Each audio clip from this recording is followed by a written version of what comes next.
Welcome to Brain Roots IAS. Today we will study the engineering feats of the Indus Valley Civilization. तो चलिए आज हम time में एक ऐसी जर्नी पर चलते हैं, एक ऐसी दुनिया को एक्सप्लोर करने जहां इंजीनियरिंग अपने वक्त से हजारों साल आगे थी। सोचिए क्या हो अगर मैं कहूं कि दुनिया का सबसे मॉडर्न शहर आज नहीं बल्कि 5000 साल पहले बनाया गया था। हाँ, ये सुनने में काफी बोल्ड क्लेम लगता है ना? लेकिन आज हम एक ऐसी एंशिएंट सिविलाइजेशन के सीक्रेट्स अनकवर करने जा रहे हैं जो इंजीनियरिंग और अर्बन प्लानिंग में इतनी ज्यादा एडवांस थी कि मॉडर्न स्टैंडर्ड्स को भी आसानी से चैलेंज कर सकती है। तैयार हो जाइए हैरान होने के लिए। हमारी ये जर्नी हमें 5 बहुत ही एक्साइटिंग स्टॉप्स पर ले जाएगी। देखिए, हम शुरुआत करेंगे उनके ग्लोबल ट्रेड एम्पायर यानी मेलुहा की डिस्कवरी से। फिर उनके शहरों के ब्रिलियंट ब्लूप्रिंट को डिकोड करेंगे, उनकी वेल ऑर्डर्ड सोसाइटी के अंदर झांकेंगे, उनके groundbreaking water management systems के राज से पर्दा उठाएंगे और आखिर में उस इनक्रेडिबल लेगेसी पर विचार करेंगे जो वो आज भी हमारे लिए छोड़ गए हैं। तो शुरू करते हैं हमारे पहले पॉइंट से, उनकी इकोनॉमिक पावर। देखिए, उनके कमाल के शहरों को समझने के लिए पहले यह समझना जरूरी है कि आखिर ब्रॉन्ज एज के ग्लोबल स्टेज पर वो थे क्या। ये कोई आइसोलेटेड सिविलाइजेशन नहीं थी। They were in fact the heart of a bustling international trade network. जरा इमेजिन कीजिए, हजारों साल पहले मेसोपोटामिया के लोग, जो आज का इराक है, एक दूर दराज बहुत ही अमीर जमीन के बारे में लिखते थे जिसे वो मेलुहा कहते थे। वो मेलुहा कोई और नहीं बल्कि इंडस वैली ही थी। ये सिर्फ एक नाम नहीं था, it was a brand of quality, wealth and a powerful trading partner. They were literally the superstars of the ancient world.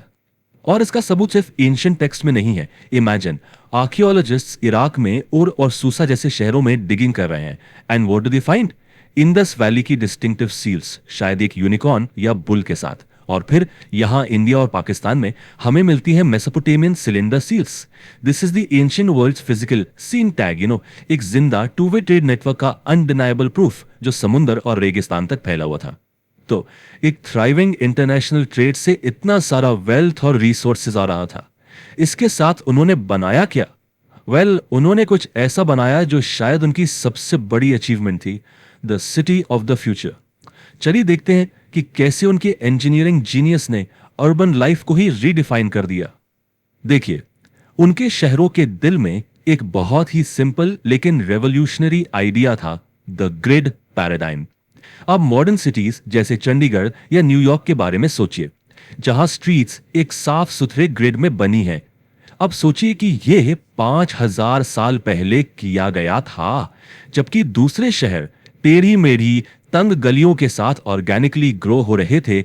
Indus valley के प्लानर्स ने चेकर बोर्ड जैसी प्रिसिजन के साथ शहर बनाए, जहां सीधी चौड़ी सड़कें एक दूसरे को परफेक्ट राइट एंगल्स पर काटती थीं। लेकिन यह ग्रिड प्लान तो सिर्फ सरफेस था। उनका असली जीनियस, उनका असली इनोवेशन और भी गहरा था। वो उनके शहरों के अस्तित्व के मूल में था, in the very building blocks of their cities. और मेरा मतलब है उनकी ईंटें। इस मैजिकल रेशियो को देखिए, 1:2:4। ये उनकी ईंटों की स्टैंडर्डाइज्ड थिकनेस, विड्थ और लेंथ थी। ये लिटरली एक एंशिएंट लेगो सेट जैसा था। इसका मतलब यह था कि पूरे एम्पायर में सैकड़ों किलोमीटर्स दूर भी हर ईंट दूसरी ईंट से परफेक्टली फिट होती थी। ये एक ऐसा लेवल ऑफ स्टैंडर्डाइजेशन था जो लार्ज स्केल एफिशिएंट कंस्ट्रक्शन को अलाउ करता था, कुछ ऐसा जो उस वक्त के लिए बिल्कुल अनसुना था। और ये कोई आम ईंटें नहीं थी, they were masters of burnt mud bricks, भट्टी में पकाई गई ईंटें जो उन्हें अनबिलीवेबली स्ट्रॉन्ग और वाटर रेजिस्टेंट बनाती थीं। उन्हें जोड़ के रखने के लिए उन्होंने एक स्ट्रॉन्ग सीमेंट का इस्तेमाल किया जिसे जिप्सम मोर्टर कहते हैं।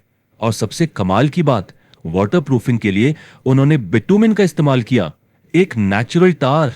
ये 21st सेंचुरी की वाटरप्रूफिंग टेक्नोलॉजी है जो 5000 साल पहले इस्तेमाल की जा रही थी।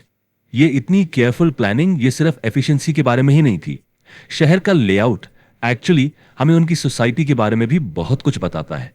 It was a mirror reflecting their social organisation. चलिए देखते हैं कि यह शहर कैसे 2 हिस्सों की एक कहानी सुनाता है। हर शहर में एक बहुत ही क्लियर डिवीजन था। वेस्ट में एक ऊंचे प्लेटफॉर्म पर सिटाडेल खड़ा था, एडमिनिस्ट्रेटिव और शायद रिलीजियस लाइफ का नर्व सेंटर। यहीं पर द ग्रेट बाथ जैसे ग्रैंड पब्लिक स्ट्रक्चर्स मिलते थे। फिर नीचे ईस्ट में द लोअर टाउन फैला हुआ था, एक बस्लिंग रेसिडेंशियल एरिया जहां आम लोग, आर्टिजन्स और मर्चेंट्स रहते थे और काम करते थे। अब द ग्रेट बाथ को ही ले लीजिए, ये सिर्फ एक एंशिएंट स्विमिंग पूल नहीं था, it was a Marvel of engineering. Bitumen से परफेक्टली वाटरप्रूफ्ड, इसमें पानी भरने और निकालने के लिए एक पूरा सोफिस्टिकेटेड सिस्टम था। इसमें एक कोरबेल ड्रेन भी था, एसेंशियली एक आर्च्ड पैसेजवे जो ईंटों को एक दूसरे पर थोड़ा सा ओवरलैप करके बनाया गया था। ये आर्च बनाने का एक सिंपल लेकिन इनक्रेडिबली स्ट्रॉन्ग तरीका था, जो उस समय के लिए एक बहुत बड़ी आर्किटेक्चरल लीप थी। लेकिन उनके जीनियस की जो सबसे बड़ी कहानी है ना, वो जमीन के नीचे छिपी हुई है। ये एक ऐसा सिस्टम था जो दिखता नहीं था, लेकिन इसी ने उनके शहरों को एंशिएंट वर्ल्ड की सबसे साफ और सबसे हेल्दी जगहों में से एक बना दिया। तो उनका सीक्रेट क्या था? इतनी बड़ी आबादी के साथ वो पब्लिक हेल्थ को मेंटेन कैसे करते थे? इसका जवाब एक अंडरग्राउंड रेवोल्यूशन में है, एक सैनिटेशन सिस्टम जो इतना एडवांस था कि दुनिया को इसे दोबारा देखने के लिए लगभग 2000 साल इंतजार करना पड़ा, रोमन एम्पायर के आने तक। ये एक ब्रिलियंटली इंटीग्रेटेड सिस्टम था। देखिए, हर घर में एक बाथरूम होता था जो सड़क के नीचे एक कवर्ड ड्रेन से जुड़ा था। ये नालियां आगे जाके बड़े मेन सुअर्स में मिलती थी। But here's the real genius, उन्होंने रेगुलर इंटरवल्स पर सेस्पिट्स या मैनहोल्स बनाए थे।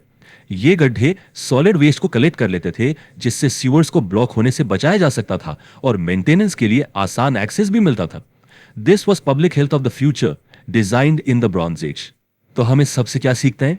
इंडस वैली के शहर ये सिर्फ हिस्टोरिकल क्यूरियोसिटीज नहीं है, they are a time capsule.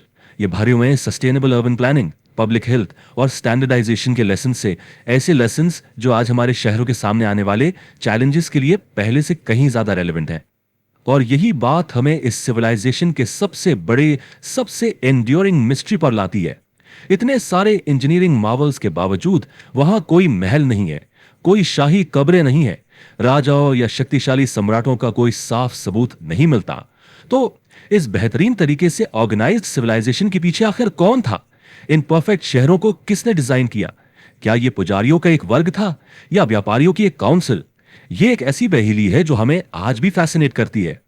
If you found this lecture helpful, like, share and subscribe to the channel.